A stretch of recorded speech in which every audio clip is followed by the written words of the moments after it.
Le Conseil constitutionnel est une institution majeure de notre système juridique. Il est prévu par la Constitution, la loi fondamentale de l'État où sont définis les droits et libertés des citoyens, l'organisation et le fonctionnement des pouvoirs publics. Nous pensons donc qu'il est impératif pour tous d'étudier et de connaître cette institution chargée de protéger la Constitution, la Gra-Norme. Nous faisons maintenant un exposé liminaire. Les sources indiquées dans la description de la vidéo permettront à tous d'étudier encore le Conseil constitutionnel. La page qui suit situe le Conseil constitutionnel dans la Constitution. Le Conseil constitutionnel est prévu aux articles 56 et suivants de la Constitution du 4 octobre 1958. L'article 56 précise sa composition. Les incompatibilités liées à l'exercice de la fonction sont définies à l'article 57.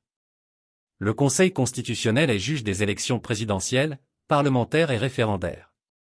Ces questions sont organisées par les articles 58, 59 et 60.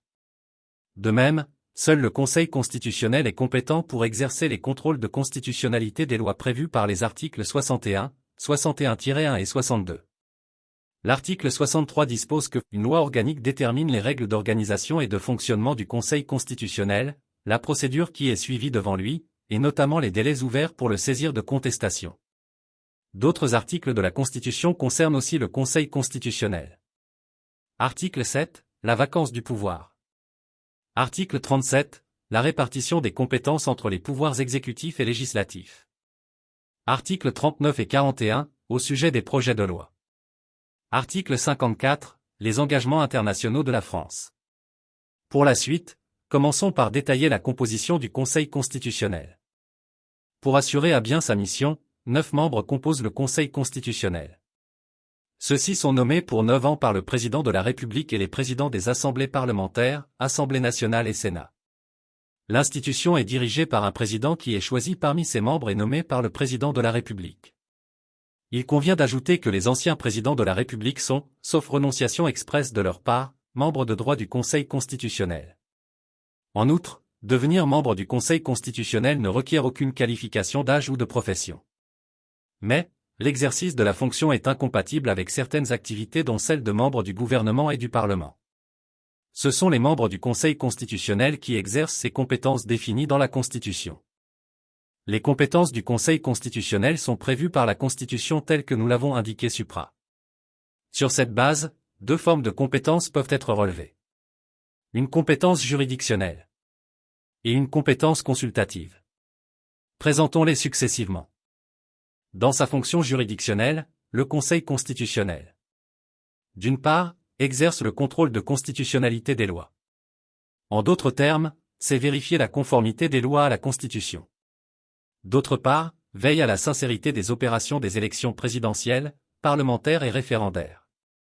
Développons, tout d'abord, le contrôle de constitutionnalité des lois. Le contrôle de constitutionnalité des lois est exercé soit a priori, soit a posteriori.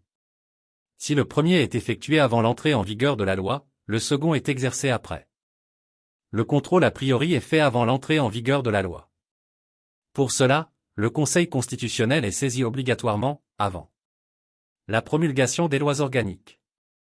La soumission au référendum des propositions de loi mentionnées à l'article 11. La mise en application des règlements des assemblées parlementaires. Le Conseil constitutionnel peut être également saisi avant la promulgation des lois ordinaires par les autorités suivantes, le Président de la République, le Premier ministre, le Président de l'Assemblée nationale, le Président du Sénat, 60 députés ou 60 sénateurs. S'il est saisi, le Conseil constitutionnel statue dans un délai d'1 mois. En cas d'urgence, et à la demande du gouvernement, le délai est réduit à 8 jours. Aucune loi ne peut être promulguée avant la décision du Conseil constitutionnel. Après l'entrée en vigueur de la loi. Ce contrôle dit « question prioritaire de constitutionnalité » QPC, est déclenché au cours d'un litige devant l'une des juridictions de l'ordre administratif ou de l'ordre judiciaire. Lors de cette instance, une partie doit se plaindre qu'une disposition législative porte atteinte aux droits et libertés que la Constitution garantit. Cette plainte n'est pas suffisante pour que le Conseil constitutionnel soit saisi. Il faut que la juridiction devant laquelle la question a été soulevée la transmette au Conseil d'État ou à la Cour de cassation. Si les conditions de la QPC sont remplies, nous y reviendrons, ces juridictions pourront renvoyer la question au Conseil constitutionnel qui doit se prononcer sur la conformité de la disposition législative querellée à la Constitution dans un délai déterminé, en général 3 mois. Le contrôle de constitutionnalité des lois a des conséquences. Le contrôle de constitutionnalité produit les effets suivants.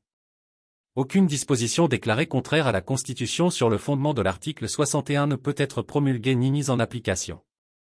Les dispositions déclarées inconstitutionnelles conformément à l'article 61-1 sont abrogées. L'abrogation prend effet à compter de la décision du Conseil constitutionnel ou à la date fixée ultérieurement par cette décision. De même, le Conseil constitutionnel détermine les conditions et limites dans lesquelles les effets que la disposition a produits sont susceptibles d'être remis en cause. Enfin, les décisions du Conseil constitutionnel ne sont susceptibles d'aucun recours. Elles s'imposent au pouvoir public et à toutes les autorités administratives et juridictionnelles. Le contrôle des opérations électorales est une compétence du Conseil. Le Conseil constitutionnel est juge des opérations électorales présidentielles, parlementaires et référendaires selon les dispositions suivantes de la Constitution. Article 58. Le Conseil constitutionnel veille à la régularité de l'élection du président de la République. Il examine les réclamations et proclame les résultats du scrutin. Article 59. Le Conseil constitutionnel statue, en cas de contestation, sur la régularité de l'élection des députés et des sénateurs. Article 60. Le Conseil constitutionnel veille à la régularité des opérations de référendum prévues aux articles 11 et 89 et au titre 15, dont il proclame les résultats. La compétence consultative du Conseil constitutionnel complète sa compétence juridictionnelle. Il s'agit pour le Conseil constitutionnel de donner des avis. Ceux-ci portent sur l'usage de l'article 16 de la Constitution, les textes relatifs à l'élection du président de la République, au référendum, et à l'élection des parlementaires. Pour cela, il peut être consulté, selon le cas, soit par le chef de l'État, le chef du gouvernement, à la demande d'un président d'assemblée, de 60 députés ou 60 sénateurs. Il peut aussi se saisir d'office. L'exercice des différentes compétences permet au Conseil constitutionnel de rendre des décisions. Le Conseil constitutionnel rend chaque année des décisions pour protéger la Constitution des atteintes des pouvoirs législatifs et réglementaires. Les décisions rendues dans différents domaines sont identifiables par des lettres.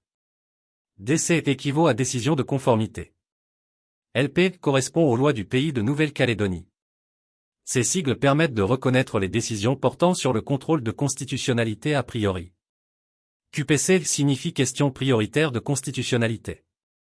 PDR, vos décisions liées à l'élection du président de la République. Cette liste n'est pas exhaustive. Le site officiel de l'institution permet de retrouver d'autres catégories de décisions. Ce que nous venons d'exposer est liminaire. Pour cela, il est impératif de consulter régulièrement le site officiel du Conseil constitutionnel pour apprendre encore de son organisation et de son fonctionnement. Des auteurs publient aussi des ouvrages sur cette institution. Ainsi, nous allons nous familiariser à l'institution, comprendre son langage et réussir nos études de droit. La vidéo du jour est terminée, mais l'étude du Conseil constitutionnel non. Nous y reviendrons. Merci de votre attention. À très bientôt sur la chaîne de l'étudiant en droit.